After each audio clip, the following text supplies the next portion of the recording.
Today, we are diving deep into Vermentino. It's this amazing white grape that is, I'm not kidding, like sunshine in a bottle. It just perfectly captures the whole vibe of the Mediterranean. So let's get into what makes this grape so incredibly special. I mean, listen to this quote. It basically says Vermentino evokes the sea breeze and the brightness of the Mediterranean, and honestly, I couldn't have said it better myself. Just hearing that, you can almost feel the sun on your skin and that salty air. That's exactly the world we're stepping into today. But here's the thing. It's a grape with a bit of an identity crisis. It goes by a bunch of different names, which can get a little confusing, but it also hints at a really cool, sprawling history. So yeah, let's unravel this thing. All right, first things first, we have to tackle its identity. Where in the world did Vermentino actually come from? And the truth is, nobody knows for sure. It's still a huge debate among wine experts. So you've got two main camps here. One theory says it started in Spain, probably hitching a ride on ancient trade ships all over the Mediterranean. But then the other theory points straight to Italy, because DNA testing has linked it to these super old grapes from the Ligurian coast. The paper trail is pretty much gone, so we'll probably never know the exact story, but these are the two best guesses we have. And this right here is why it gets so confusing. Stick with me. In Sardinia, it's Vermentino. Simple enough. But then you hop over to Liguria, and suddenly you have to ask for Pingato. Cross the border into France, and now it's called Roll. And just to make it extra fun, up in Piedmont, Italy, it's Favorita. It's all the same grape, genetically speaking. It's just showing different sides of its personality depending on where it grows. It's the perfect example of what we call terroir. Okay, so with all those names, where do we even begin? Well, let's head to what most people agree is its spiritual home, Italy.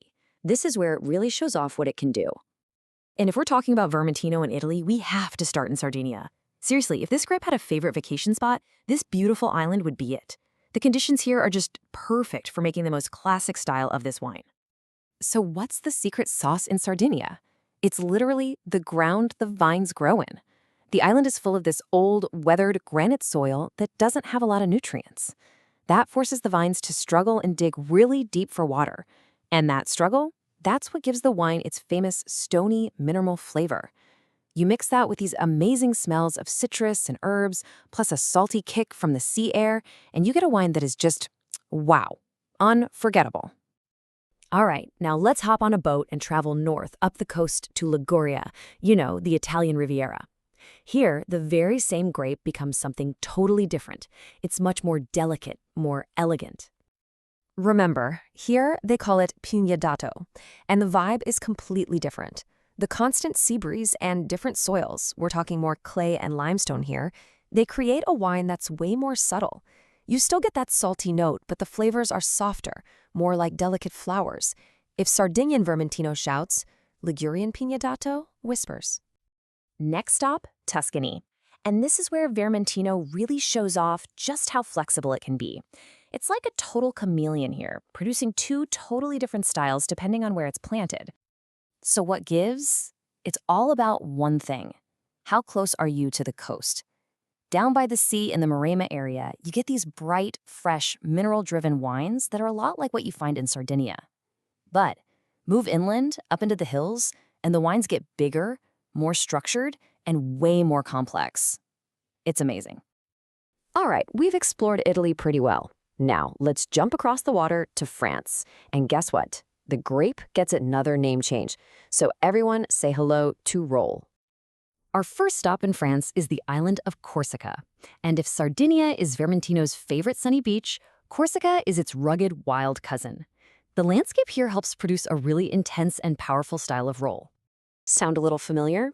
It should. You've got those same granitic soils we saw in Sardinia, but here they're mixed with volcanic soils too. This gives the wines this powerful mineral backbone. The Rolle from Corsica is known for being super intense, just packed with citrus and wild herb flavors. And of course, you can't talk about wine from this part of France without mentioning Provence, right? Everyone thinks rosé, and for good reason, but Rolle is like the secret weapon in their elegant white wines.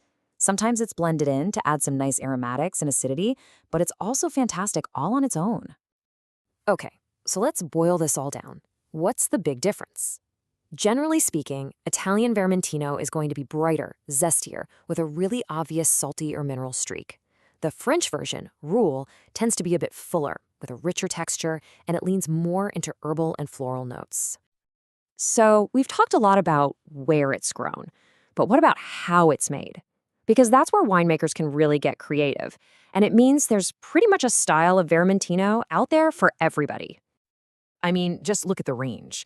Most of it is made to be drunk young and fresh, which is fantastic, but some producers will age it in oak barrels, which adds this whole other layer of richness and spicy complexity. And that natural high acidity it has, that's a huge bonus. It's the key to making awesome, crisp, sparkling wines. And in some really rare cases, you can even find dessert wines made from Vermentino. But okay, let's be real. The one you're most likely to grab off the shelf is that classic young and fresh style. So what should you expect? Think citrus, big time.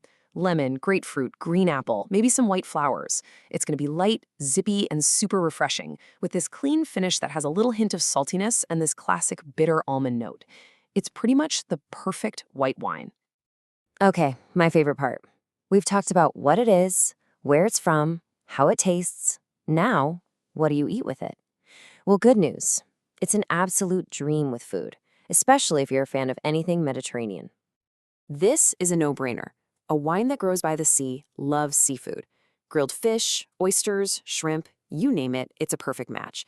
That zesty acidity just cuts through everything beautifully. It's also amazing with stuff like roasted chicken, pasta with pesto, or a fresh salad with some goat cheese. Honestly, this is a wine that was born to be on a dinner table. And when you boil it all down, it comes back to this one simple, powerful idea. More than almost any other grape out there, Vermentino does one thing incredibly well. It tastes exactly like where it came from. You're literally tasting the sun, the sea, the salty air of the Mediterranean coast. And that leads me to one last big question.